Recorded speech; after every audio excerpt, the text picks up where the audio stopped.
All right, kindergarten, it's Mrs. Lloyd here. I have a story for you called When God Made the World by Matthew Paul Turner, illustrated by Jillian Gamble.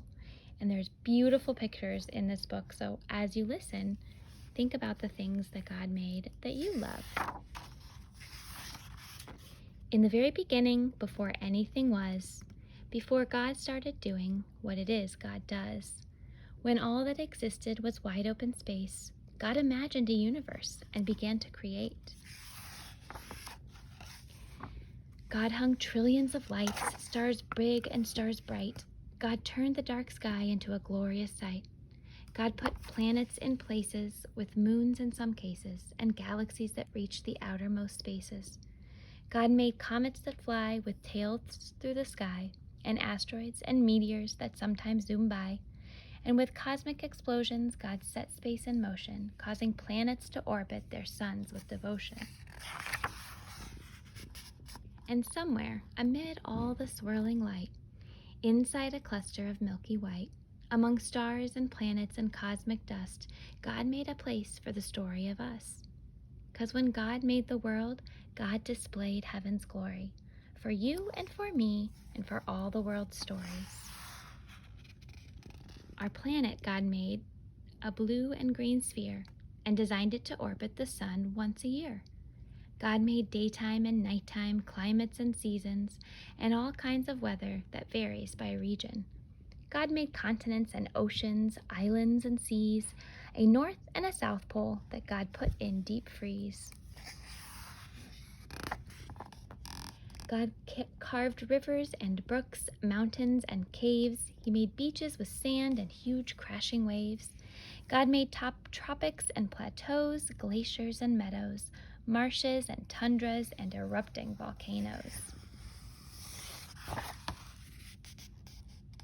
God made some places high with peaks in the sky and places where snowflakes still fall in July. And in quite a few spots, God made it so hot you should visit. Just know that you must drink a lot. God made valleys so low and geysers that blow, and under Earth's surface, God put well springs that flow. Then with gardens and forests and other things green, God made Earth come to life using soil and seed. God made cypress and pines, bushes and vines, and all kinds of trees with leaves God designed. Plants full of flavor like basil and thyme, and trees that grow citrus like grapefruit and lime. God made flowering plants and plants that enchant. While most you can touch, God made some that you can't. Roses, be warned, are prickly with thorns, and there's an African melon God covered in horns. And poison ivy's backlash giving you a rash. Wherever it touches, you'll itch and you'll scratch. But don't let that stop you. Run barefoot through grass. Pick up a flower or two, or a bouquet perhaps. Find a tree you can climb, or with a seat and some twine, build your very own swing or a backyard zip line. And when you eat grapes or pour syrup on crepes, or into a forest you go to escape, give thanks to God for all that God made, for the fruit and the syrup, for the trees and the shade. 'Cause when God made the world, God did all that God could to create every detail for our joy and our good. Now what happened next is a mystery at best, but God made a bird, and that bird made a nest. So God filled the sky, perhaps over time, with birds, and most learned how to fly. God made bluebirds and blackbirds, big birds and small birds, a few birds quite absurd, and the loudest birds you've ever heard. Crows crowed, doves cooed, chickens clucked, owls hooed, robins chirped, pheasants whirred. The world got noisy when God made birds. Then the oceans God filled with fish, sharks, and krill, creatures God made with fins and with gills, swordfish and trout, fish sleek and fish stout, and whales that God made to breathe through a spout.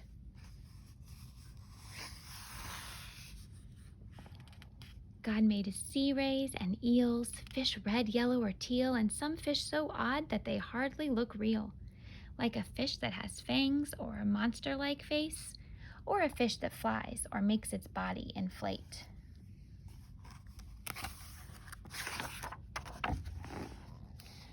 And wherever a river, ocean, or sea touches dry land, there's likely to be all sorts of creatures living their lives on land and in water. That's how they survive, like otters and frogs, turtles on logs, and crocodiles gathering in swampy bogs.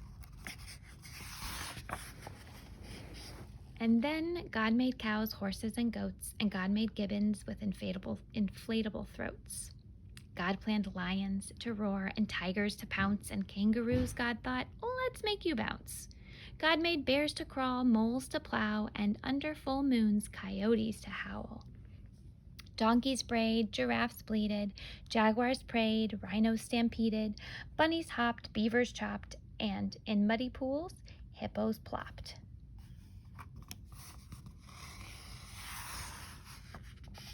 Yes, all living creatures, from whales to snails, from those covered with feathers to those covered with scales, each God designed with a home in mind, to develop and evolve if needed over time.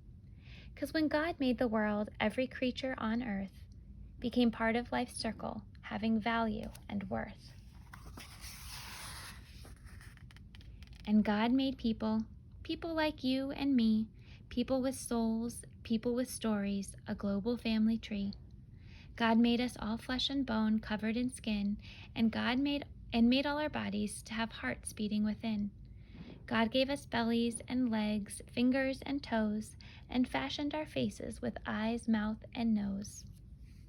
God made our bodies uniquely equipped for walking and talking, to eat and to skip.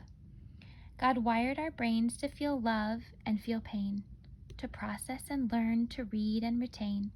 But despite all we share, we are also unique. God made us all human, with just a few tweaks.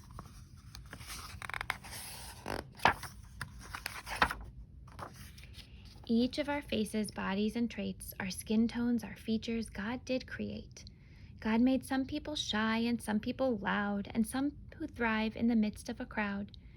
Some make music and some make math, and some are prone to blaze their own path. But always remember, because this much is true, God had a purpose for making you. So use every gift, every talent or shtick. Make the world better with your God-given trick. Bring smiles to faces, show love and good graces to those who need hope in all different places. Discover a star, a planet, or moon, or help keep a forest from dying too soon. Save a whale, hug a tree, protect every bee, recycle, repurpose, reject apathy. Because all of creation whispers God's story. The mountain, the ocean, the blue morning glory, the raindrops and sunshine, the grapes on the grapevine. With nature, God gives us a glimpse of divine. And just like a star might showcase God's light, or a waterfall give us a sign of God's might, the same could be said of me and of you. How we live, how we love, tells God's story too.